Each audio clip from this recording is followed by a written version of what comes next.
Tiga perkara. Pertama, menjelaskan tentang perkataan bayan. Yang kedua, i'tiqad ataupun akidah. Dan yang ketiga, apakah yang dimaksudkan dengan ahli as-sunnah wal jamaah. Dan semasa perbahasan bagi perkataan ahli as-sunnah wal jamaah,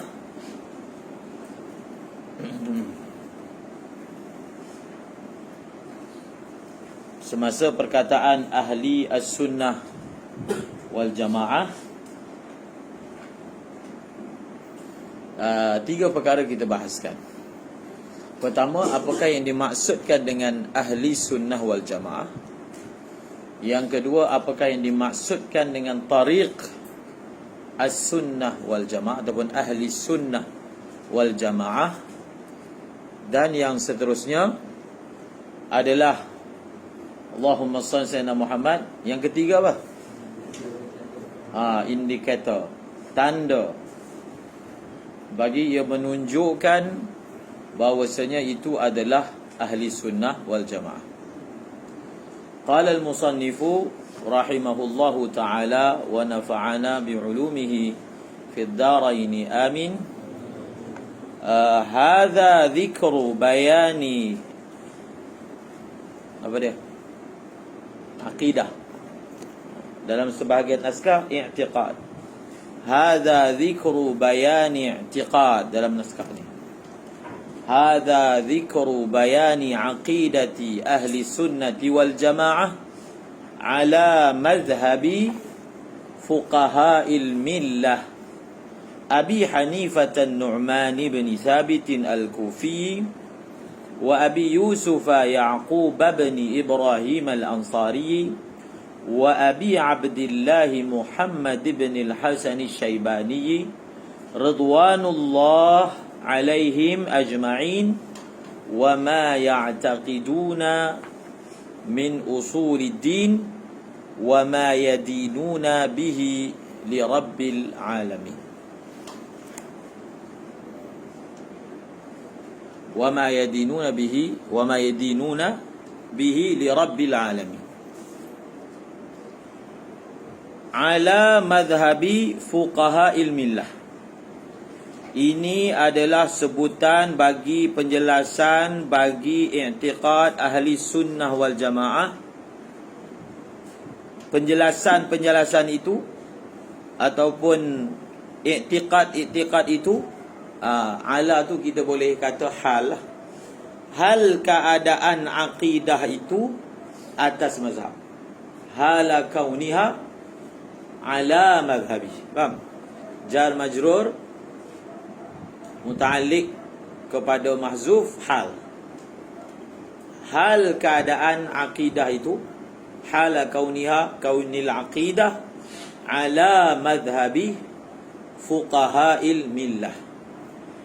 Di atas hal keadaan ia akidah itu di atas mazhab para fuqaha agama. Okey. Ada beberapa perbahasan berkaitan dengan ibarat ini. Ada perbahasan berkaitan dengan ibarat ini. Pertama, apakah yang dimaksudkan dengan madhab? Ala madhab. Madhab. Jadi madhab ni adalah isim makan daripada zahaba, yadhhabu, zahaban wa madhhaban.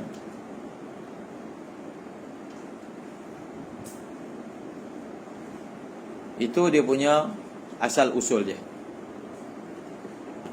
Kemudian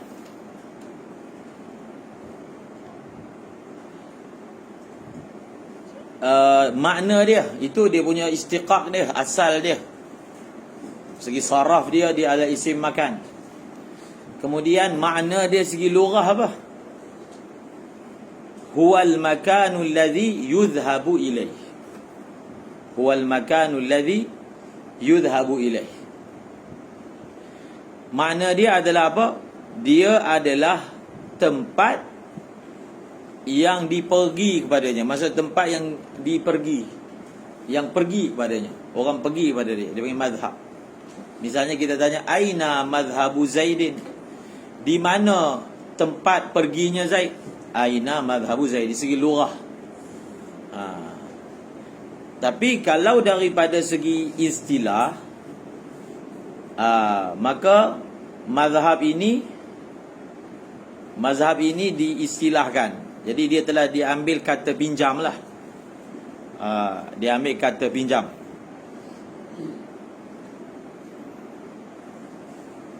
Kata pinjam makna apa? Allahu Akbar.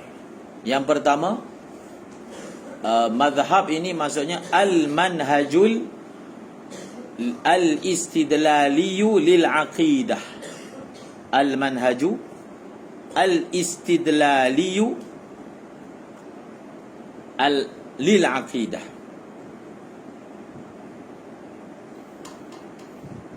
Al-manhaju al-istidlaliyu lil-aqidah. Dia adalah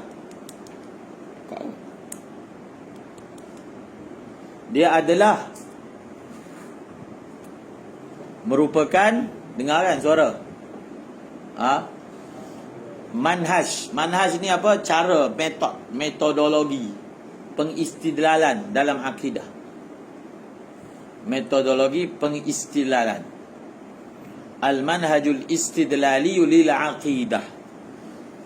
Jadi bila kita tafsirkan mazhab itu sebagai al-manhajul istidlali, maka kita boleh faham apakah yang dimaksudkan dengan mazhab Asy'ariyah, apakah yang dimaksudkan dengan mazhab Maturidiyah, kan? Dan juga ahli hadis, dan juga ahli kashfi wal wijdan yang hari itu kita tulis, yang dinukilkan daripada Imam Subki. Dalam akidah ni ada 3 mazhab. Jadi 3 mazhab itu adakah maksudnya ada 3 konten yang berbeza? Maksudnya ada 3 akidah yang berbeza? Tak boleh lah, akidah mana boleh ada beza, sama je akidah. Kalau fiqh boleh ada beza konten dia, mazmun dia.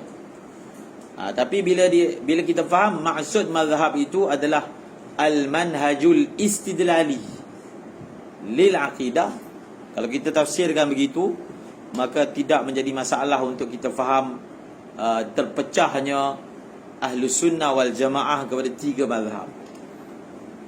Kita tak ada nak rumit untuk memahaminya, kerana pecahan itu merujuk kepada cara mereka istidlal dalam membuktikan akidah.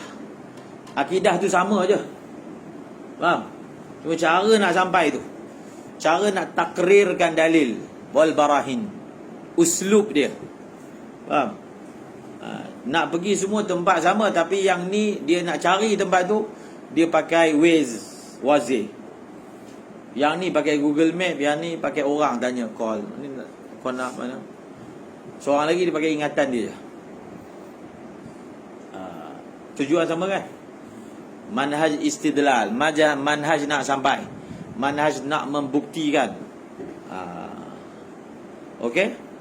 Itu satu keterangan yang ringkas. Dia ada yang panjang sikit, yang Dr. Said Faudah gunakan perkataan ni. Mungkin dia mensyarahkan yang disebutkan tadi, iaitu mazhab dalam konteks akidah ini dikata pinjamkan bagi merujuk kepada apa?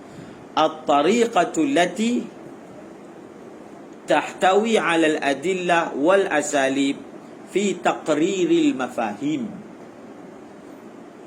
At-tariqah allati tahwi 'ala al-adillah wal asalib fi taqriril mafahim. Dia punya mafhum dia ni sama dengan yang sebelum ni, al-manhajul istidlali lil aqidah. Itu lebih ringkas. Apakah yang dimaksudkan ibarat ini? At-tariqah.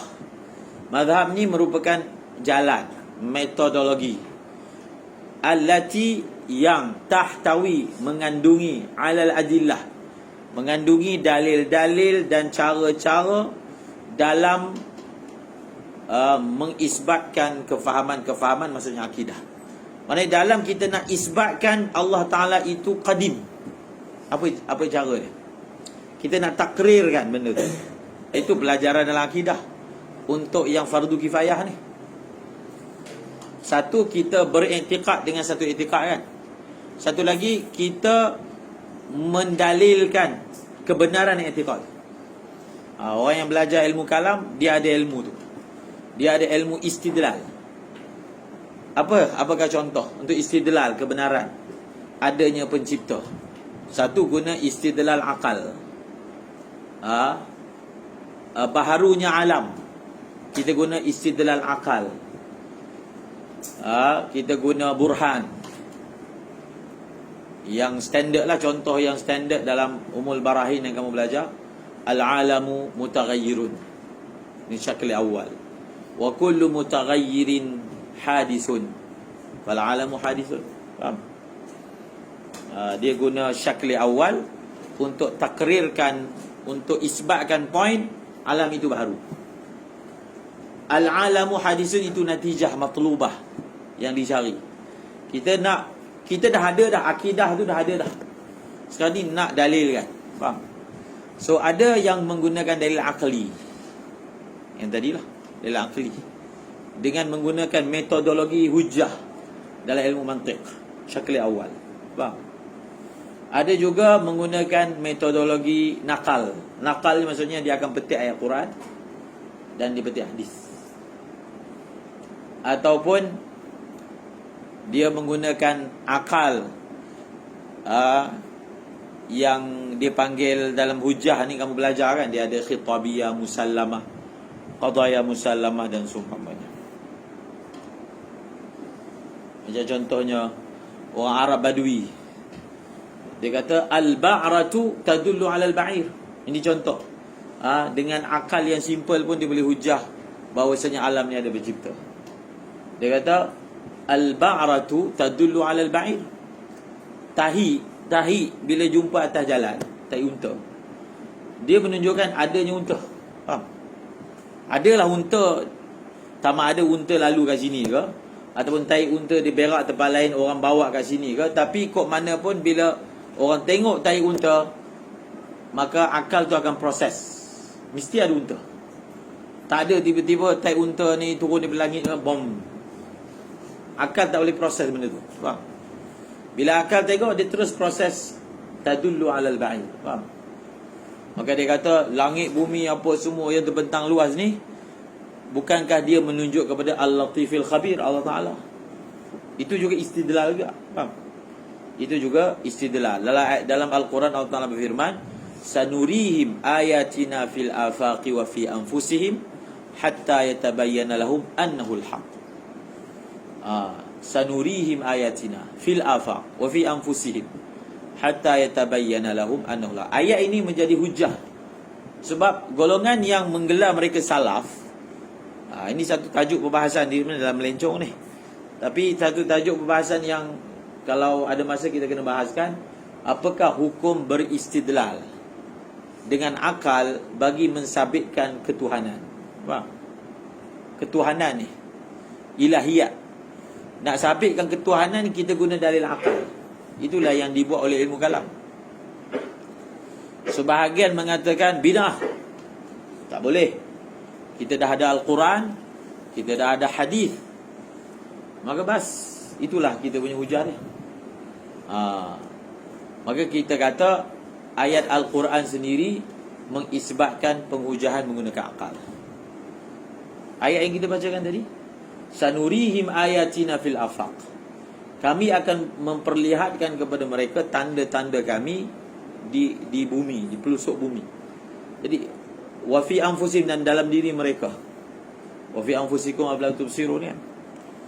Sehingga bila mereka tengok tanda itu, mereka boleh istidlal bahawasanya Allah itu benar.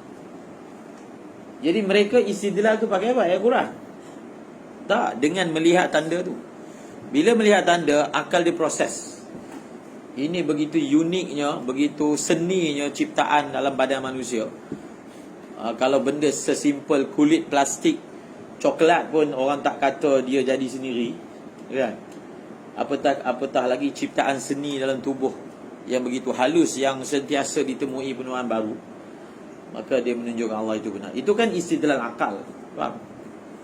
Jadi ayat sanurihim ayatina mengabsahkan istidlal menggunakan akal. Tengok kebesaran Allah, akal proses Allah itu benar. Dia bukan baca ayat Quran. Baca ayat Quran, akal itu benar. Tak ada. Jadi itu contoh. Kita kembali kepada apa yang dimaksudkan mazhab. Bila kita dah faham begitu, maka tidaklah berlaku celaru dalam memahami bila orang kata mazhab Asy'ariyah, bila orang kata mazhab Maturidiyah, dan satu lagi al-hadis, ahli zauqi wal wijdan. Maka perkara itu adalah jelas.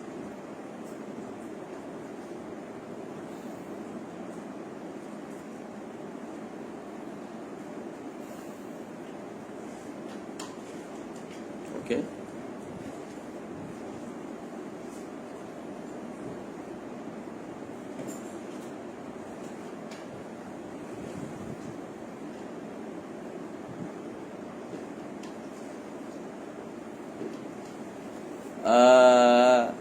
Tetapi yang dalam matan akidah tahawiyah ni, mazhab ni maksudnya apa?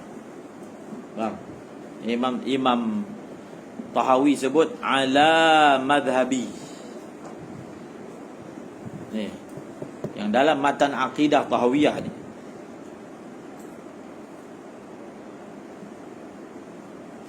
apakah yang dimaksudkan oleh Imam Tahawi?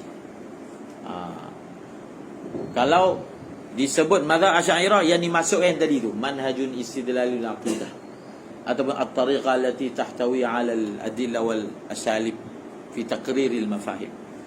Tapi yang ni dalam matan ni, yang matan ni mazhab tu maksudnya apa? Lain.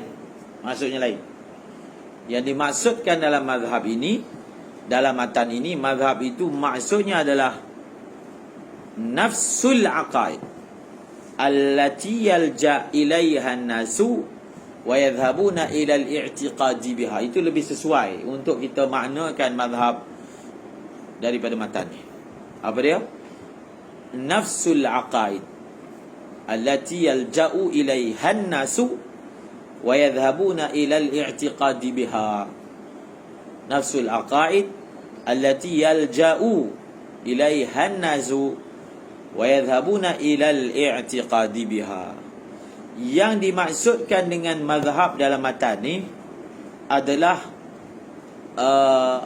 akidah itu sendiri yang pergi kepadanya oleh orang Islam dan pergi untuk beriktikad dengannya. Sebab apa? Dalam matan akidah tahawiyah ni, dia tak ada dalil, faham? Dia tak ada istidlal, dia tak ada terangkan uslub penghujah. Mana ada? Dalam matan akidah ni, dia hanya bentangkan akidah. Kita dalam berkenaan dengan ilahiyat, ketuhanan ni, kita iktikad bahawasanya Allah gini. Dalam kenabian kita iktikad Nabi begini. Tentang sahabat kita iktikad begini. Dia hanya bentangkan akidah. So oleh kerana dalam kitab ni dia bentangkan akidah, makna mazhab yang lebih sesuai adalah yang ini, faham? Nafsul aqaid. Ini adalah akidah-akidah atas mazhab ahli sunnah wal jamaah. Yang dimaksudkan adalah akidah-akidah yang beriktikad dengannya oleh mereka itu. Mereka yang disebutkan tiga ni lah, faham? Sebab itu di hujung tu nanti, wa ma yadinuna bihi min usuliddin wa ma ya'taqidun. Apa yang mereka akidah, mereka iktikad. Dia tak sebut apa yang mereka gunakan sebagai metodologi dalam mengisbatkan akidah, tak ada kan?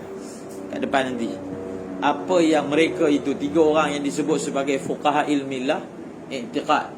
Sebab itu yang lebih sesuai dimaknakan di sini adalah akidah itu sendiri. Okey.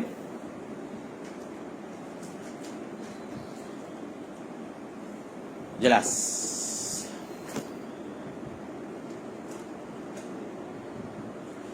Kemudian ala madhhabi fuqaha'il millah.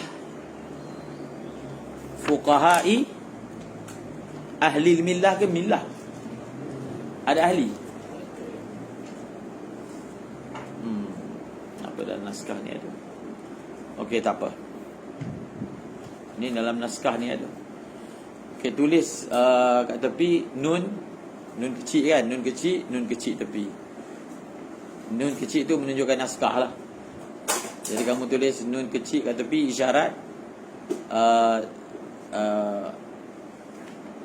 fuqaha ahli millah. Merujuk nun kecil itu menunjukkan naskah. Maksudnya dalam sebahagian naskah ada tambahan perkataan ahli. Sebab dalam naskah Syekh Said Faudah ada, naskah ni pun ada. Tapi dalam naskah ni tak ada. Jadi kita kira ikhtilaf nusakh lah. Jadi fuqaha ahli, nun dekat fuqaha tu, nun tepi nun fuqaha ahli millah. Fuqaha ahli millah. Okey. Apakah yang dimaksudkan apakah yang dimaksudkan dengan al-millah? Millah ni maksudnya apa? Al-millah ini maksudnya ad-din, agama. Faham? Yang dimaksudkan dengan al-millah maksudnya adalah ad-din. Ad-din iaitu agama. Apakah yang dimaksudkan dengan fuqaha'il millah? Abi Hanifata ila akhirih. Jadi Abi Hanifata ila akhirih ni sampai Abi Abdillah Muhammad bin Al-Hasan, ini adalah merupakan badal. Faham? I'rab dia. Fuqaha ahli millah, yakni atau bayan ataupun badal ataupun atau bayan. Siapa tu fuqaha ahli millah? Yakni Abi Hanifah ila akhirih. Jadi apakah yang dimaksudkan dengan fuqaha ahli millah ataupun fuqaha'il millah? Fuqaha'il millah. Fuqaha ni, lafaz fuqaha ni adalah jamak kepada faqih, ma'ruf. Fuqaha adalah jamak kepada faqih.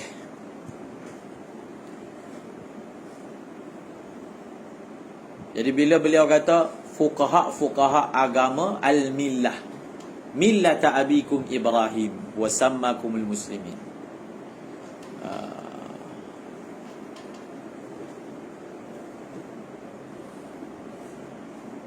Al-millah, al-ilam tu lil ahdi. Faham? Al-ilam tu lil ahdi az-zihni. Al-millah maksudnya apa? Agama Islam lah. Sebab agama orang Yahudi pun panggil millah juga, millah Yahudi. Agama Nasrani millah Nasara. Tapi bila dibubuh al-ilam, maksud di sini adalah apa? Millah yang tertentu. Al-ilam lil ahdi zihni. Faham? Siapa dia tu? Apakah millah itu? Maksudnya agama Islam lah. Fuqaha'il millah maksudnya millatil Islam. Al-ilam itu adalah ganti kepada mudhafun ilaih. Mudhafun ilaih, millah mudhaf, al-Islam mudhafun ilaih, dibuangkan mudhafun ilaih, kemudian digantikan alif lam bagi merujuk kepada mudhafun ilaih, iaitu al-Islam. Fuqaha'il millah ay millatil Islam. Faham? Jadi fuqaha ni dia jamak kepada faqih. Bila beliau sebut fuqaha'il millah, beliau maksudkan mereka yang akan disebutkan ni adalah tokoh-tokoh fiqh dalam agama, tokoh-tokoh besar lah. Tokoh-tokoh besar, fuqaha'id din, tokoh-tokoh besar lah agama. Jadi tidaklah maksud Imam Tahawi ni di sana tak ada orang lain. Tidak. Cuma di-highlight kan. Kenapa di-highlight kan tu? nama 3 orang ni. Kenapa? Mudah je. Sebab Al-Imam Tahawi berada di atas tarik mereka dalam fiqh, iaitu beliau mazhab Hanafi. Jadi 3 orang yang disebutkan nama ni mazhab Hanafi. Jadi seseorang itu dia cenderung kepada kumpulan dia lah, kepada orang yang mana dia bersama. Bukan maksudnya beliau menafikan yang lain, itu sudah pasti. Tapi oleh kerana beliau dalam fiqh adalah bermazhab Hanafi, maka beliau suka untuk sebut nama fuqaha yang besar dalam mazhab Hanafi, iaitu nama 3 orang ni. Faham? Itu wajah kenapa disebut fuqaha ilmilah dan disebut 3 nama ni. Sedangkan di sana ada Imam Syafi'i, Imam Malik, Imam Ahmad. Kita panggil ginilah, tidak ada mafhum bagi nama ni. Tidak ada mafhum mukhalafah. Dipanggil dalam jalan lain kamu akan jumpa perkataan la mafhum li hadhil ayat. Dalam jalan lain bila sebut macam tu, maksudnya tak ada mafhum mukhalafah. Bila dia sebut 3 orang ini sebagai fuqaha, dia tak ada mafhum mukhalafah. Maksudnya selain daripada ni bukan fuqaha lah. Tak ada mafhum. Faham? Sebut nama banyak, tapi pilih beberapa orang untuk sebut. Apa munasabah dia? Munasabah dia sebab Imam Tahawi itu di atas tariqah mereka dalam jalan fiqh. Itu saja. Okey.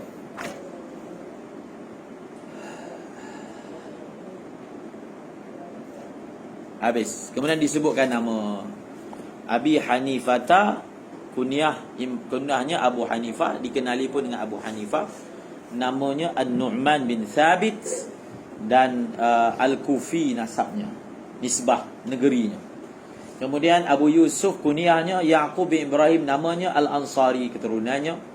Abi Abdullah kunyahnya Muhammad bin Al-Hasan namanya, dan Asy-Syaibani adalah merupakan keturunannya. Jadi Imam Abu Hanifah lahir pada tahun 80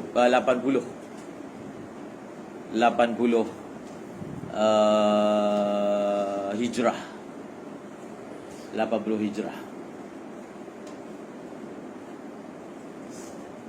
Dan Imam Abu Hanifah ini adalah tabi'in, kerana beliau pernah berjumpa dengan sahabat.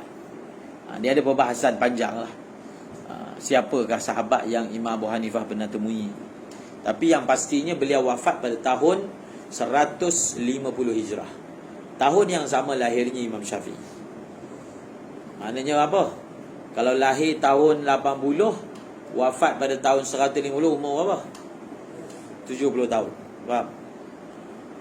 Imam Syafi'i berkata, An-nasu fil fiqhi iyalun ala Abi Hanifah. Ini Imam Syafi'i punya kata-kata. Dalam bidang fiqh ni, ulama bergantung kepada Imam Abu Hanifah.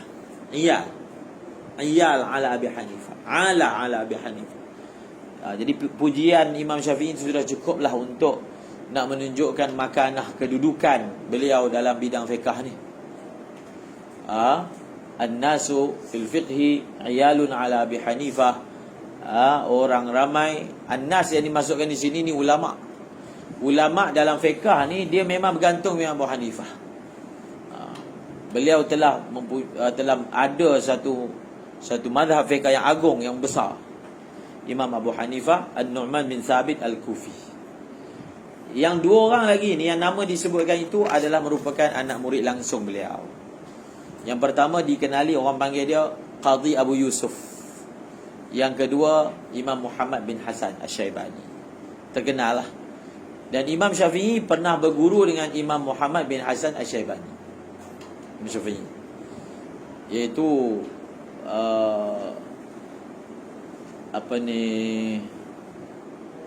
pada tahun 184 85 Hijrah, lebih kurang macam tu.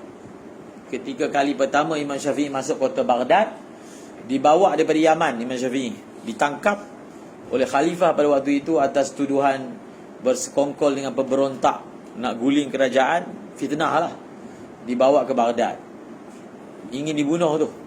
Tetapi dengan kefasihan, dengan syafaat daripada Imam Muhammad bin Hasan Syaibani, maka Imam Syafi'i terlepas. Dan setelah itu berguru dengan ni Imam Muhammad bin Hasan Syaibani. Imam Syafi'i ambil ilmu dengan dia. Imam Syafi'i sebut sepikul unta. Unta boleh bawa barang banyak mana?